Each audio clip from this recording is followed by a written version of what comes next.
사랑하는 우리 애국 시민 여러분, 오늘 저희들은 우리 감리회 거룩성 회복협의회 목사님들이 9분들이 오셔서 이 나라의 이 모습을 지켜보면서 더 이상 우리가 침묵할 수 없다 해서 오늘 이렇게 기자회견을 하게 되었습니다. 그럼 지금부터 우리 감리회 거룩성 회복협의회 내란 음모 조작과 삼권 분립을 무너뜨린 사기 탄핵을 규탄하면서 이 시국선언을 시작하도록 하겠습니다. 이 시간 이를 위해서 우리 서기를 맡고 계시는 최항재 목사님께서 기도하시겠습니다. 모든 것의 주인 되시는 전능하신 하나님, 이 나라를 사랑하시고 주관하시는 주님 앞에 겸손히 나아왔습니다.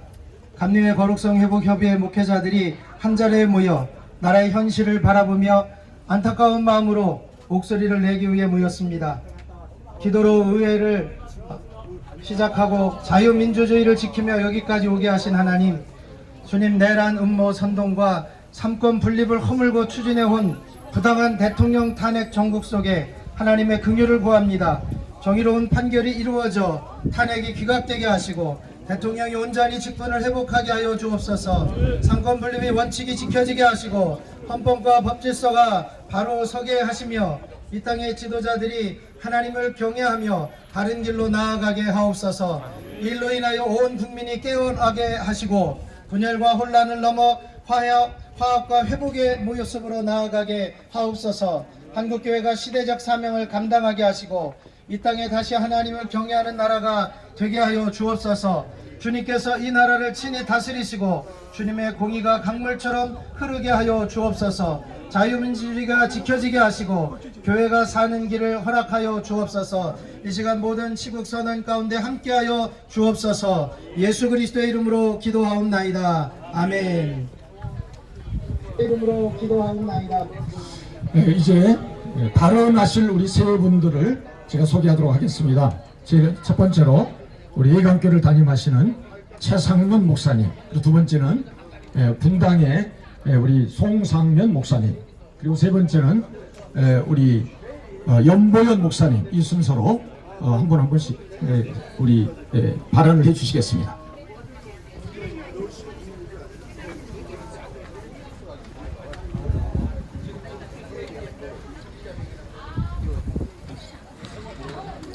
저희는 감리교 목사들입니다. 그 중에서도 대한민국이 무너지는 것을 막기 위해 일어선 목사님들입니다. 특별히 자유 대한민국과 한국교회를 지키기 위해 싸우는 목사들입니다. 누가 대한민국을 무너뜨리고 있습니까? 다름 아니라 반국가 세력입니다. 그렇다면 누가 반국가 세력입니까? 대한민국 역사를 부정하고 북한의 정통성이 있다고 믿는 세력입니다. 주적을 주적이라고 부르지 않는 세력입니다. 자유민주주의를 없애고 공산주의 정책을 주장하는 세력입니다.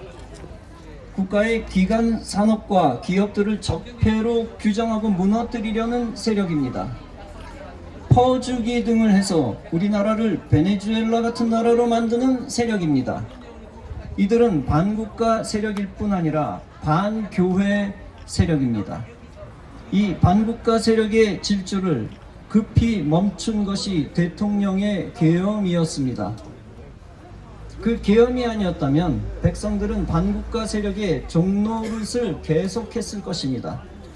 그러나 다행히 대통령이 자신의 추락과 희생을 감수하고 계엄했습니다.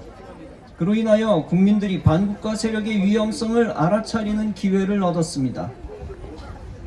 원칙적으로 내란이란 나라의 수장이 되기 위해 정권 찬탈을 꾀하는 시도입니다. 따라서 지금의 나라의 수장이 내란을 일으켰다라고 하는 말 자체가 넌센스입니다. 진짜 내란이란 위정자들 수십 명을 수십 번 탄핵하여 정권을 노린 반국가 단체의 반란 행위입니다. 그리고 나라의 수장의 정당한 손과 팔을 잘라버린 국회 폭주가 내란입니다. 그런데 적반하장으로 이 반란 세력이 대통령을 탄핵해달라고 헌법재판소에 기소했습니다. 이제 국민들은 헌법재판소의 재판 결과에 모든 관심을 집중하고 있습니다. 만일 헌법재판소가 의롭다면 누가 내란 세력인지 제대로 밝힐 것입니다. 대통령이 아니라 거대 야당이 내란 세력임을 그들이 인정할 수밖에 없습니다. 만약 헌법재판소가 대통령을 탄핵한다면 헌법재판소는 불의한 재판소가 될 것입니다. 그런 재판소는 마치 골대에 들어갔다가 나온 공을 보고도 노골이라고 외치는 기가 막히고 어처구니 없는 축구 심판과 같습니다. 관중들이 전부 다 골이라고 외치는데 그저 혼자 노골이라고 우기는 심판과 같습니다. 그렇게 재판관들이 재판을 잘못할 때 민중들은 정의가 죽었다고 표현할 수 있습니다. 사법부가 그런 기가 막힌 오심을 저지른 축구 심판과 같다면 사법부는 완전히 대한민국의 적폐가 될 것입니다. 부디 헌법재판소는 이미 대중들이 다 알고 있는 골과 노골을 제대로 구분하는 상식에 맞는 판결을 내리기를 촉구하는 바입니다. 반국가 세력, 반국가 당의 당수가 장차 대통령이 되면 대한민국은 침몰합니다. 그는 과거에 자신이 대통령이 되면 반드시 차별금지법을 통과시키겠다고 했습니다. 지금까지 많은 범법을 저질러 사법 심판을 앞두고 있습니다. 그런데도 그가 현재 정당의 우두머리이니 반국가 당원들이 다 그와 하나 되어 그를 호위하고 있고 그를 방탄하기 위하여 줄 탄핵을 계속합니다. 사법부가 그에 대한 유죄 판결을 내려야 비로소 사법부의 정의는 회복됩니다. 탄핵을 남발하는 반국가 정당을 해체시켜야 자유 대한민국은 지켜지고 교회도 지켜집니다. 그리고 대통령 탄핵을 중지시켜야 이 나라는 망국적 무질서로부터 해방됩니다. 우리는 대한민국이라는 선박이 구멍 뚫려 난파선되는 비극이 없기를 바랍니다. 헌법재판소는 이 나라가 난파선되지 않도록 분투했던 대통령에 대한 탄핵을 기각시켜 나라를 살리는 기관이 되기를 바랍니다. 마지막 순간에 헌법재판소는 대한민국의 난파를 막아내는 역사적인 일에 동참하여 후회 없는 판결을 내리기를 촉구합니다. 역사를 주관하시는 하나님의 은총이 이 땅에 가득하기를 주님의 이름으로 축원합니다. 아멘. 다음은 우리 송상면 우리 목사님, 감거역 우리 실행위원이십니다. 내란 음모 선동과 조작 선동, 삼권 분립을 홈은 사기탄핵 규탄합니다. 윤석열 대통령이 자유민주 대한민국 대통령으로서 피를 토하는 심정으로 비상계엄을 선포한 지 6시간 만에 국회의 계엄해제 요구를 수용하여 계엄은 종료됐습니다. 그 후 민주당의 주도로 대통령은 탄핵당하고 내란 수계로 몰려 급기야 구치소에 수감되었다가 석방되었습니다.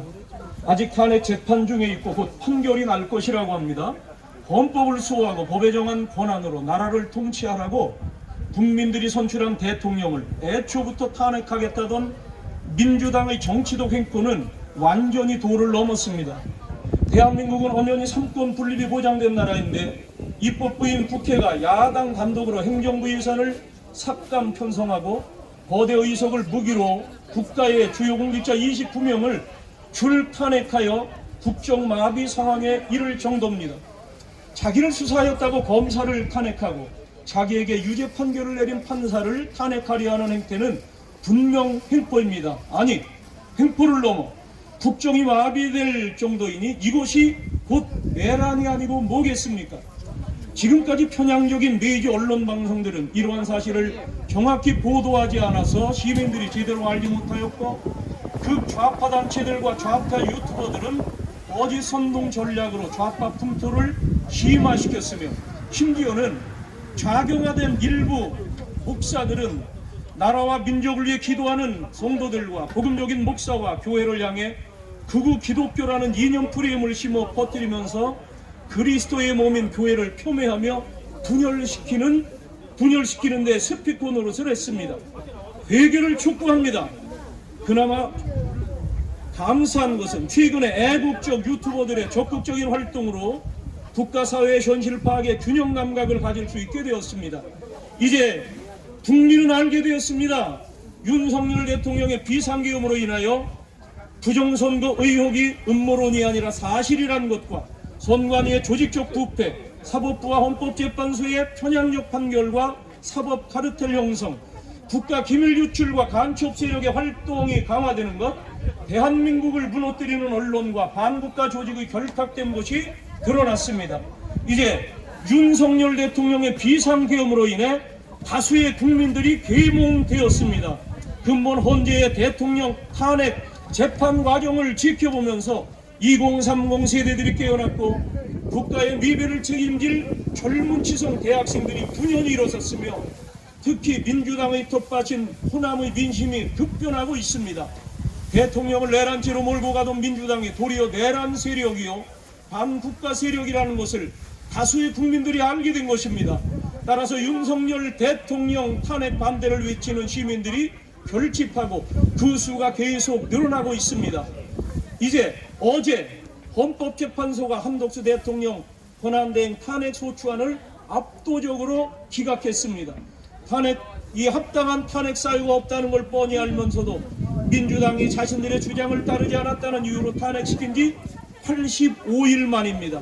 헌재는 대통령 탄핵 판결을 먼저 할 것처럼 했으나 심리 과정이 편파절속으로 진행되었고 증인들의 증언 및 증거 등이 부실하다는 비난이 있기에 헌재가 섣불리하지 못한 것 아니냐고 합니다.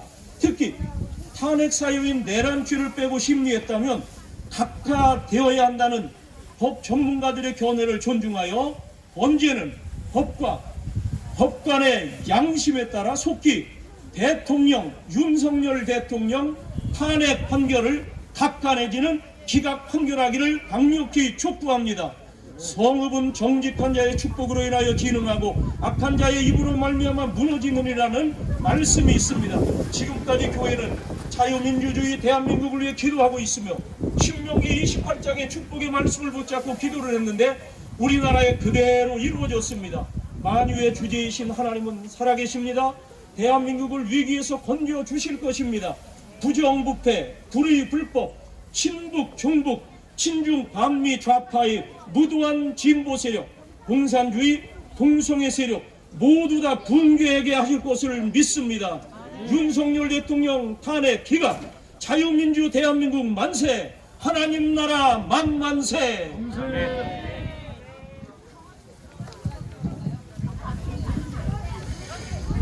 존경하는 국민 여러분, 그리고 한국교회 모든 성도 여러분, 저는 감리교 40대 젊은 목사입니다. 오늘 우리는 나라의 장래를 생각하며 무거운 마음으로 이 자리에 모였습니다.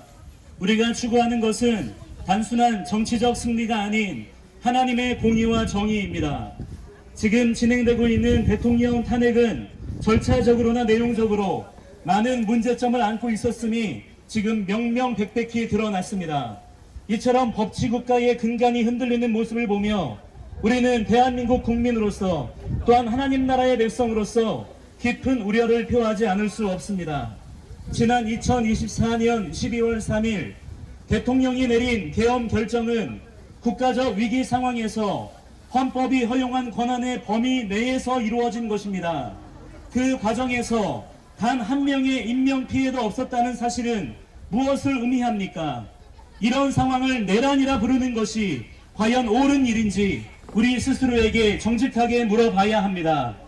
반면 거대 야당은 30번에 달하는 탄핵 시도와 끊임없는 발목 잡기로 정상적인 국정 운영을 불가능하게 만들었습니다. 국민을 위한 정책보다는 정권 교체에만 몰두해온 모습은 진정한 민주주의의 정신이 아니며 오히려 중국에게 굴종하며 자유 대한민국을 공산주의 체제로 전복시키려는 민주당과 그 추종 세력이야말로 진정한 내란범들인 것입니다. 특히 우리 기독교인으로서 더욱 안타까운 것은 성경의 가르침과 배치되는 정책들을 지지해온 정당을 다수의 목회자들과 교인들, 신학교 교수들, 신학생들이 지지하는 작금의 실태를 목도하고 있다는 것입니다. 진정 하나님을 경외하는 자들이라면 어떻게 그들의 편에 설 수가 있단 말입니까? 영적인 배도와 배교의 시대에 단호하게 하나님의 편에 서는 영적 분별력과 결단력이 우리 감리교단을 비롯한 한국교회 전체에 강력하게 요구되는 상황입니다. 오늘 우리는 목소리를 높여 말합니다. 진실이 왜곡되지 않기를, 정의가 흔들리지 않기를, 하나님의 뜻이 이 땅에 이루어지기를 간절히 바랍니다. 또한 우리 감리교회 모든 선후배 동료 목회자들께 고합니다. 하나님을 두려워하며 지금의 이 작용화된 상황에 돌이켜 회개함으로 주님의 뜻을 구하는 자들이 되시기를 바랍니다. 이 어려운 시기에 우리 국민 모두가 냉정과 지혜를 잃지 않고 진정한 국가의 안녕과 발전을 위한 선택을 할 수 있기를 소망합니다. 헌법재판관들도 우리나라의 하나님이 허락하신 헌법의 규칙에 따라 옳은 결정과 선택을 해주기를 강력하게 촉구합니다. 하나님의 공의와 사랑이 우리 국가와 국민 모두를 통치해 주시기를 기도합니다. 예, 우리 세 분 우리 목사님들께서 귀한 발언을 해주셨습니다. 이제 마지막으로